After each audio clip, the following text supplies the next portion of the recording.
Shalom. Good morning to all. ప్రియులారా, అనుదినం కూడా అనుదిన కృపా వాక్యం చేత ఆత్మీయంగా బలం పొందుకుంటున్నాం కదా.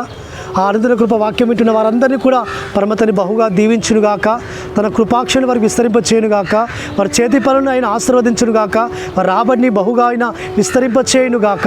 ప్రియులారా, అనుదిన కృపలో లేఖన భాగం మనం ఇది విందాము.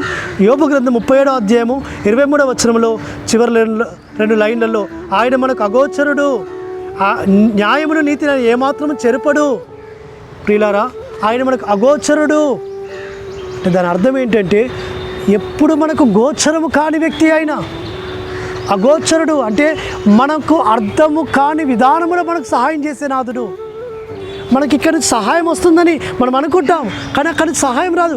వేరే దిక్కు నుంచి మనకు సహాయం రప్పిస్తాడు ఆయన, వేరే చోటు నుంచి మనకు సహాయం ఇప్పిస్తాడు ఆయన. అట్టి విధంగా ఆ పరమతని చేయటకు సమర్థుడు.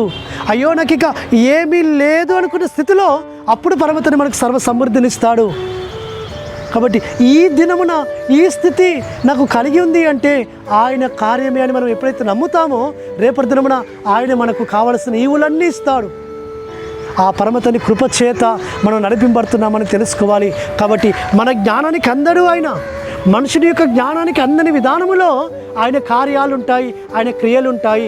అందుకే భక్తుడు ఆయన ఆరాధిస్తున్నాడు. అయ్యా నువ్వు అగోచరుడవు, మనకైనా అగోచరుడు. మన పక్షమున ఆయన న్యాయమే చేస్తాడు, మన పక్షమునైనా నీతినే జరిగిస్తాడు. కాబట్టి ఆయన నీతిని న్యాయమును ఏమాత్రమును చెరపడు. ఆయన సింహాసనములకు నీతి న్యాయములు ఆధారములైనవి.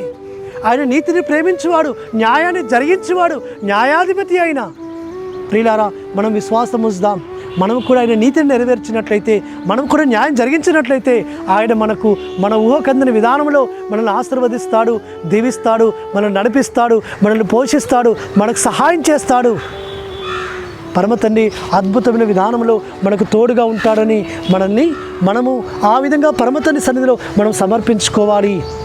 అయ్యా నువ్వు నాకు తోడుగా ఉంటావు, ఏ విధంగానైనా నువ్వు నాకు సహాయం చేస్తావు. శూన్యములో సృష్టిని కలగజేసిన తండ్రి. అవును, మనకు ఎక్కడి సహాయం రాదు అనుకుంటాం, కానీ పరమతండ్రి అద్భుతమైన విధానంలో ఏదో చోట నుంచి ఆహారమును తెస్తాడు. ఏలియాకు ఆ కాకొల్లల ద్వారా ఆహారం తెప్పించిన తండ్రి మనకు అటు విధంగా ఆయన ఆశీర్వాదములు, ఆయన దీవెనలు, సమృద్ధిని ఆహారం ఇచ్చి మనల్ని పోషిస్తాడు, సంరక్షిస్తాడు. అట్టి కృపా పరమతండ్రి మనకు తోడుగా ఉండి మనల్ని బలపరచును గాక. ప్రార్థన చేసుకుందాం. పరలోకమందున్న మా తండ్రి, మీరు అగోచరుడు తండ్రి. మా జ్ఞానానికి అందని విధానంలో మా పక్షమున కార్యాలు జరిగించేవారు, క్రియలు జరిగించేవారు తండ్రి. మీరు న్యాయమును నీతిని ఏమాత్రం చెరపరు తండ్రి. మీరు న్యాయాధిపతివి నాయన. కాబట్టి మీ న్యాయాన్ని మా పక్షంలో జరిగించేవారుగా ఉన్నారు తండ్రి. నీకు స్తోత్రం చెల్లించుకుంటూ మీకే ఘనత మహిమ ప్రభావం చెల్లిస్తూ యేసు నామమున స్తుతించి ప్రార్థించి వేడుకుంటున్నాము తండ్రి. ఆమేన్. సర్వోన్నతుడు సర్వాధికారి కృపా కనికరము నిరంతరం తోడుగా ఉండి ఆయన మనం బలపరచును గాక. ఆమేన్.